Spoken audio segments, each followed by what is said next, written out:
Well, it was an ordinary day for Chicken Little. She was out in the corn field, and she was just picking up corn, as was her normal habit, when suddenly something fell and hit her on the head.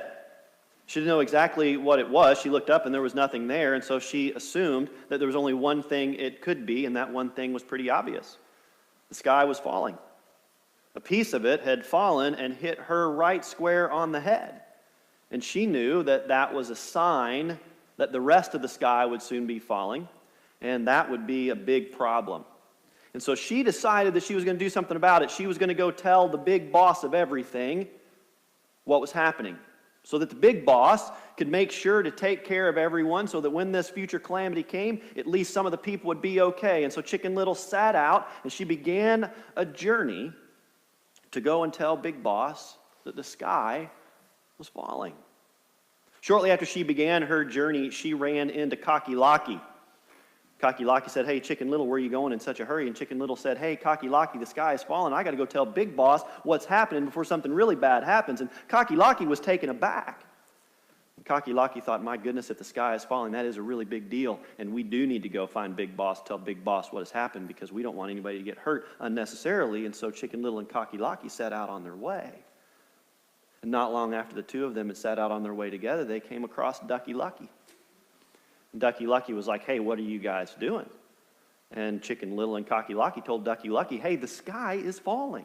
It was just a small piece, but it hit Chicken Little right on the head, and Chicken Little decided that we needed to go and tell Big Boss that the sky was falling so that we could mitigate any of these future losses and disasters, and so we've got to go and do that." And Ducky Lucky was thinking to Ducky Lucky's self, "Yeah, that's a big deal. I think I need to come with you." And so Ducky Lucky set off with the other two in their journey to go and tell Big Boss that the sky was falling. And as the three of them journeyed along their way, they came across Goosey Lucy. Goosey Lucy said, "Hey, why are the three of you in such a hurry? Your feathers are all ruffled. Where are you going? Where are you going? What is going on?" And they described to Goosey Lucy what was going on and what was happening, that the sky was falling. And Goosey Lucy really wasn't sure what to make of it, but she knew she was afraid. And she knew that she was worried about it, and even though she didn't know what she could do about it, she needed to do something. And so Goosey Lucy asked, "Hey, is it okay if I come along with you to go tell Big Boss that the sky is falling?" And they said, "Absolutely, let's get going." So they set off, and not long after the four of them were going, they came across Turkey Lurkey. Now my guess is at this point you know what's going to happen. Turkey Lurkey hears the story, and Turkey Lurkey agrees, "Oh yeah, I need to go with these folk to make sure we get this mission accomplished." So let's just make sure that we're all on the same page here. Chicken Little, Cocky Locky, Ducky Lucky, Lucy Goosey, Goosey Lucy, got to get that straight. Goosey Lucy and Turkey Lurkey are on their way to find Big Boss, because while she was out enjoying an otherwise ordinary day, a piece of the sky had fallen and hit Chicken Little right square on the head. And they needed to tell Big Boss all of what had happened, so that other people wouldn't suffer from this oncoming future calamity that was surely going to happen. So they set out, and they were going, and as they journeyed, they came across Foxy Loxy. And Foxy Loxy asked them, "Where are you all going in such a hurry?" And they began to tell Foxy Loxy all about the story and what was going to happen. And Foxy Loxy said, "Wow, that is a really big deal. You've got to get to Big Boss and tell Big Boss everything that's going on. But did you guys know you're headed in the wrong direction? Big Boss isn't over there. Big Boss is over there. And I can show you how to get to Big Boss's place. In fact, I know a shortcut. And if you'll follow me, I'll get you to Big Boss faster than you could ever get to Big Boss on your own. And you can tell Big Boss everything that's happening, and everything's going to be okay. And Big Boss will stop this future calamity from happening." And they thought, how lucky are we that we have run into this kind and bright and smart, willing to help us fox. And so they followed Foxy Loxy in a big old hurry, and as they hurried along, they came to this dark hole in the ground. And Foxy Loxy said, "This is the shortcut. Big Boss is right on the other side of this tunnel. We've got to get there quickly before the sky falls. Big Boss has got to know what's going on." And with those words, Foxy Loxy scurried down the hole. And Turkey Lurkey was like, "We gots to go."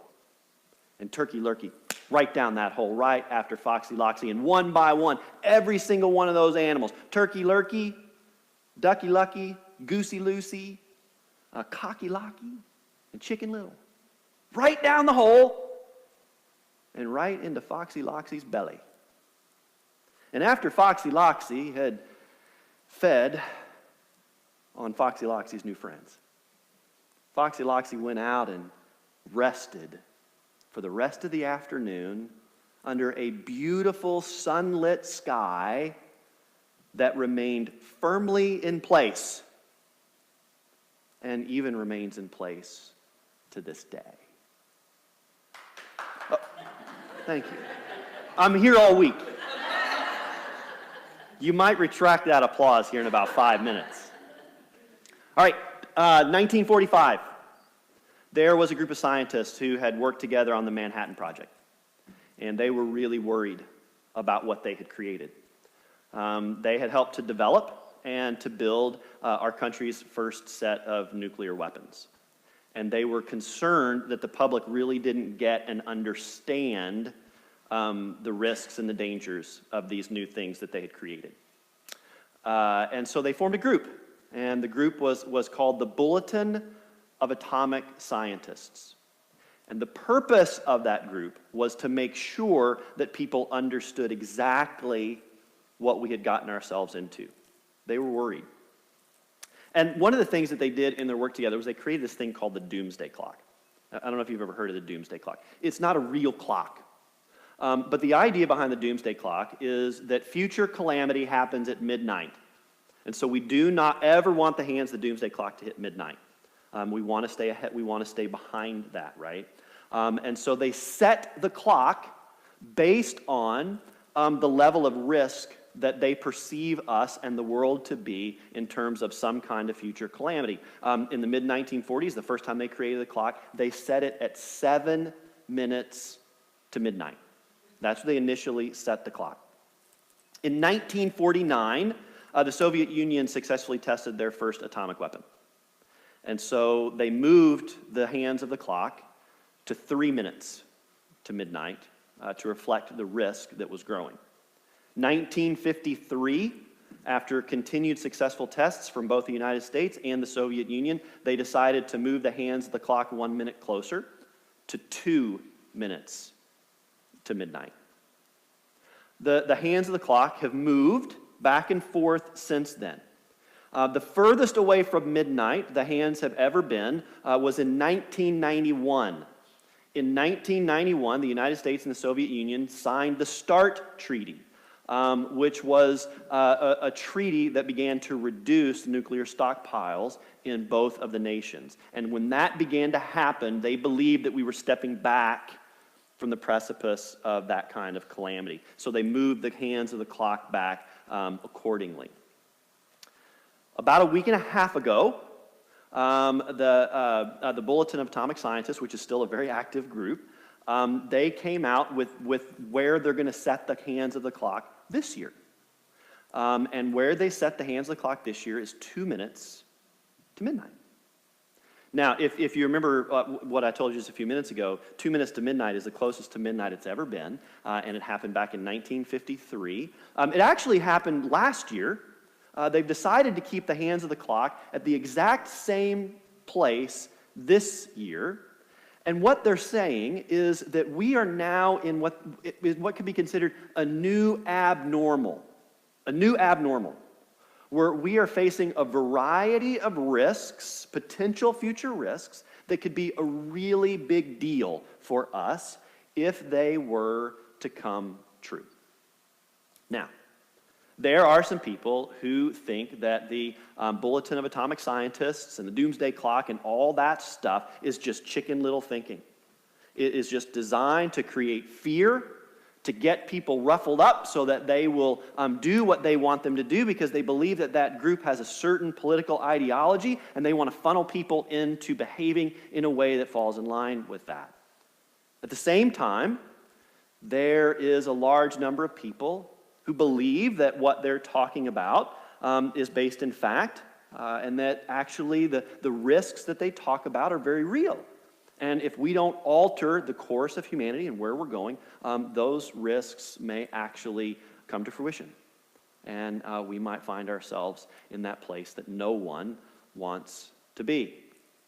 Now, I have mixed feelings about all of that, and I don't want to tell you what they're actually doing and which one's right. I'm not here to argue that.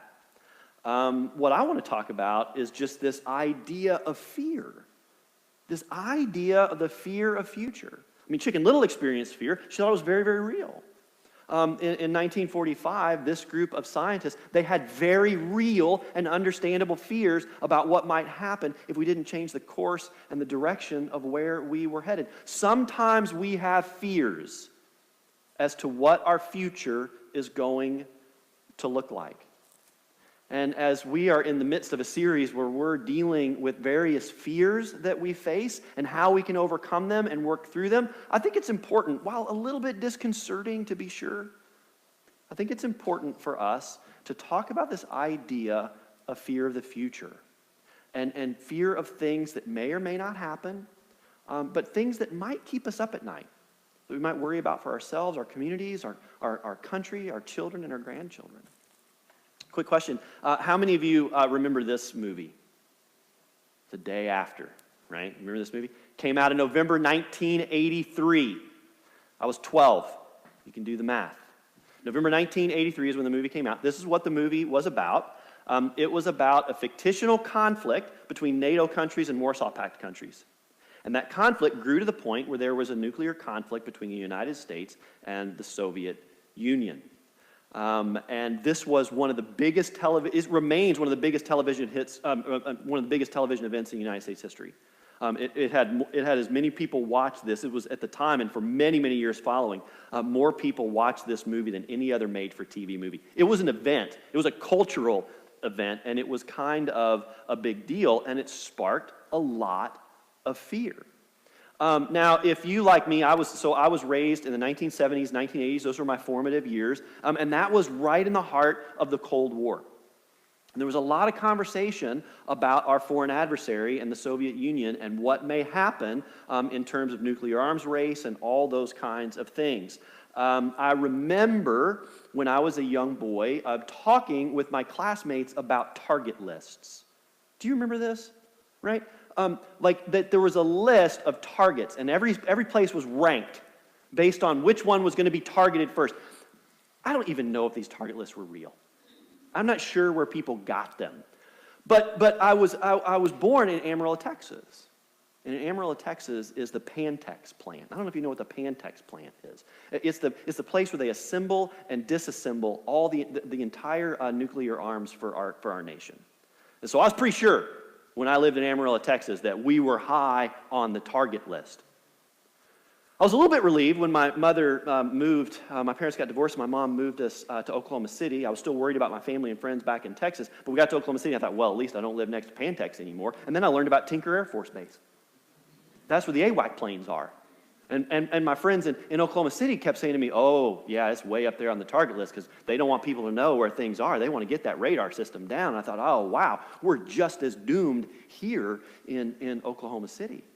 When I was a child growing up in Texas and Oklahoma, we had duck and cover drills. They were both for tornadoes, and they were for nuclear attack. And I can tell you that as a child, I had dreams where I would see in the distance that dreaded mushroom cloud. This was a real fear for me. I don't know how rational or irrational it was, but it was a fear that I carried. It has subsided over time, but there are moments where certain things will happen that'll kind of make that fear resurface. We were talking about this in staff meeting. There's two of us who shall remain nameless. We're the over 45 crowd. We remember the day after and the buzz and all of that stuff. The other staff members who are under 40, they did not remember the movie. They didn't know what the movie was about. And we began to talk about, well, what were some of the generational fears that they experienced? And they immediately went to September 11th, 2001, and how that shaped their understanding of the future and what might happen in the future. 1999 was the Columbine shooting. Right?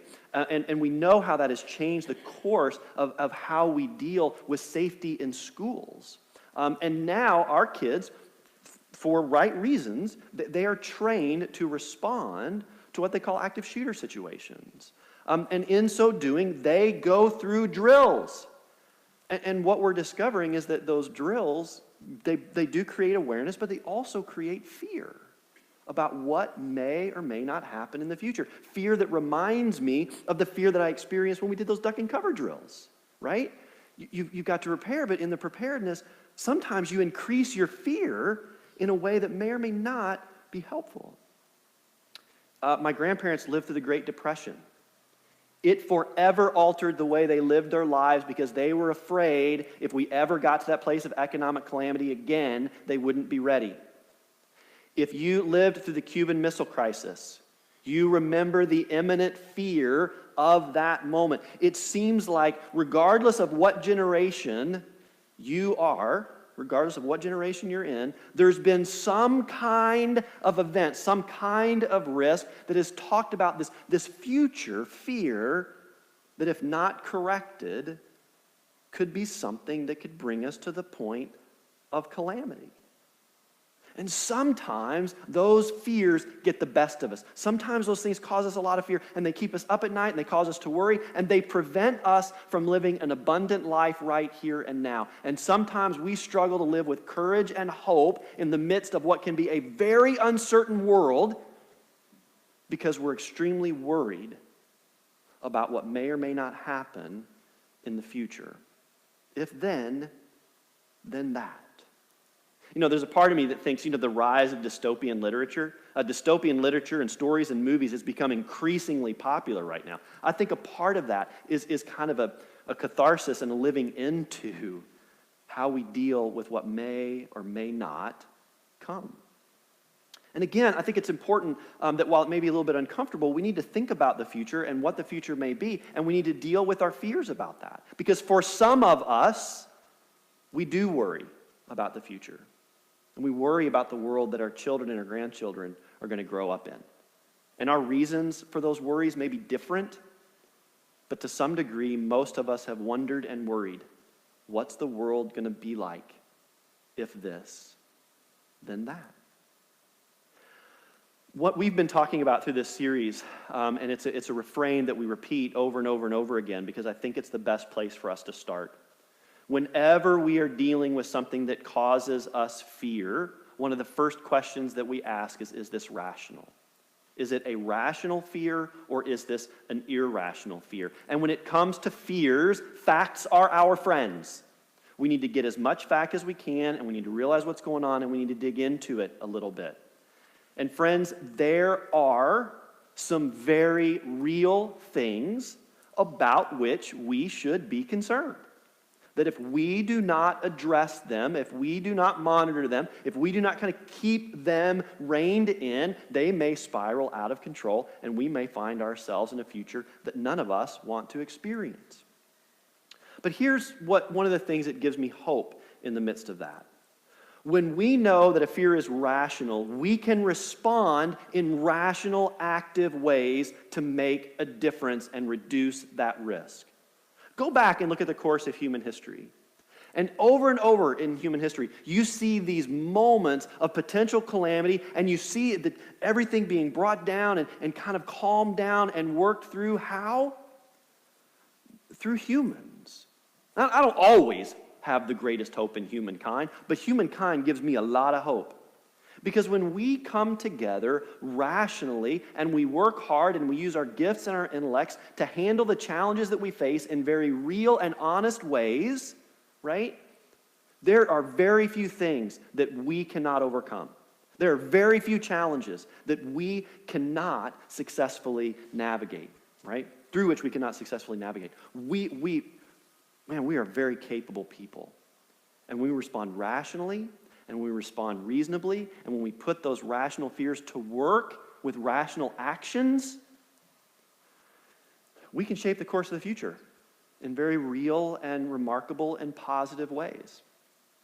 At the same time, while we are working through things rationally, we need to be very careful of those irrational things that can work their way in.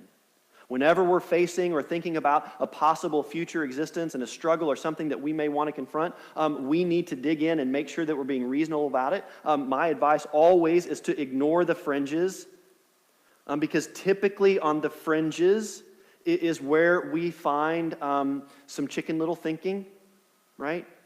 Where things are really, really bad, and if we don't correct it, everything is going to fall apart really, really quickly. We need to be careful of fringe thinking, and we also need to be very cautious not to be sucked into those who peddle conspiracy theories. Conspiracy theorists play on our fears and our emotions in a way that can cause us to behave in some very detrimental and even dangerous ways. Friends, fear is a very powerful motivator.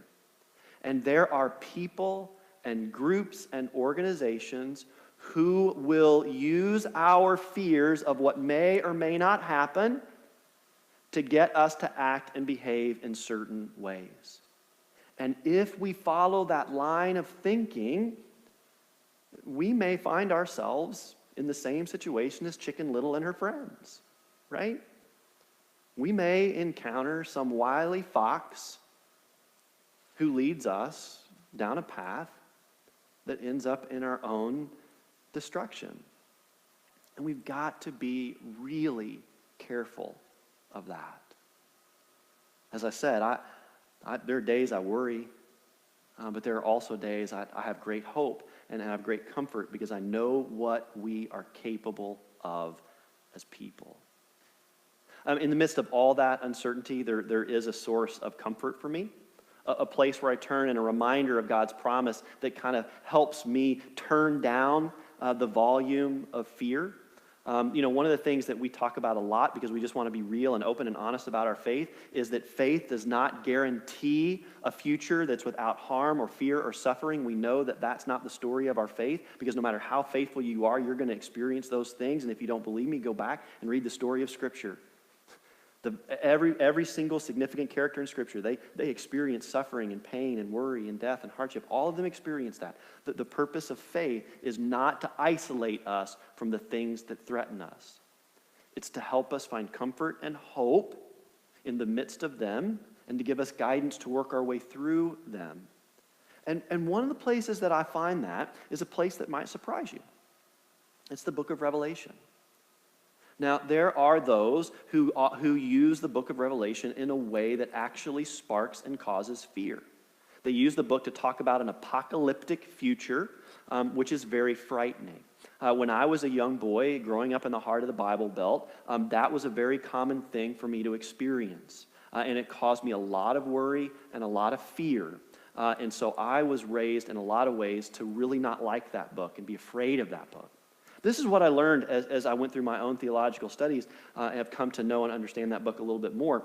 It's not a book that is about prophesying a future apocalyptic world and event.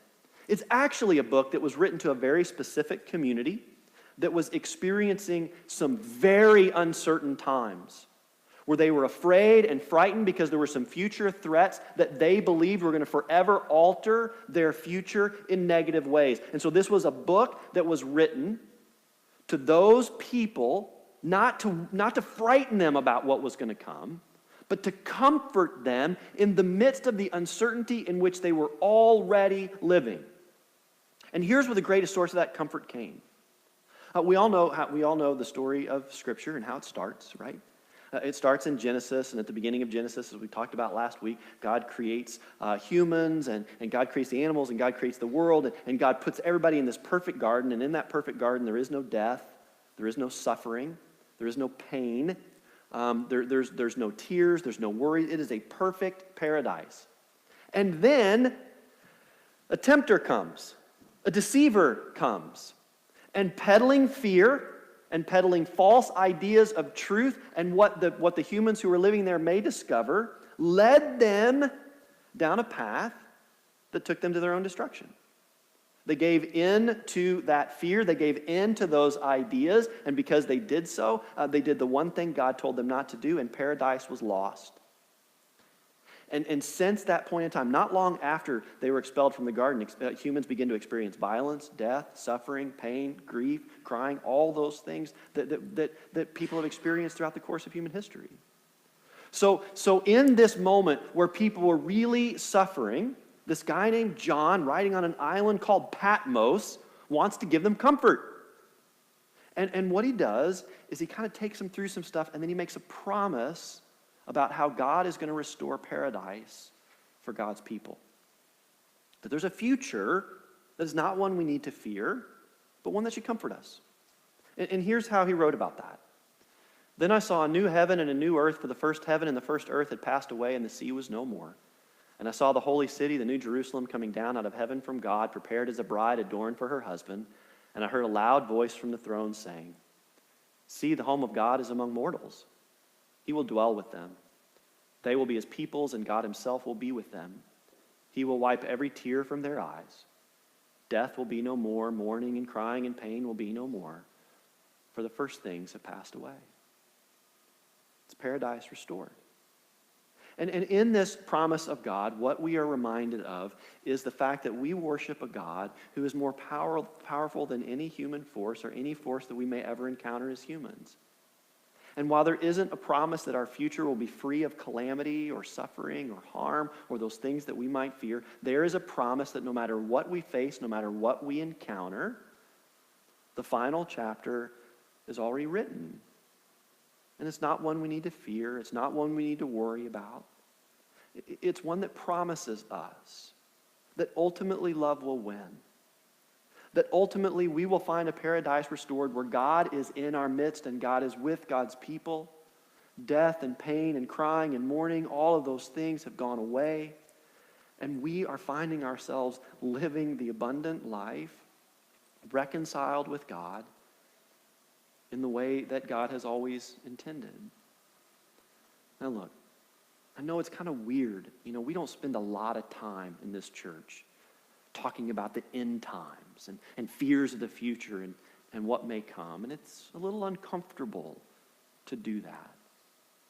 But I think those fears are real, and I think sometimes they get into our world and they kind of mess with us a little bit.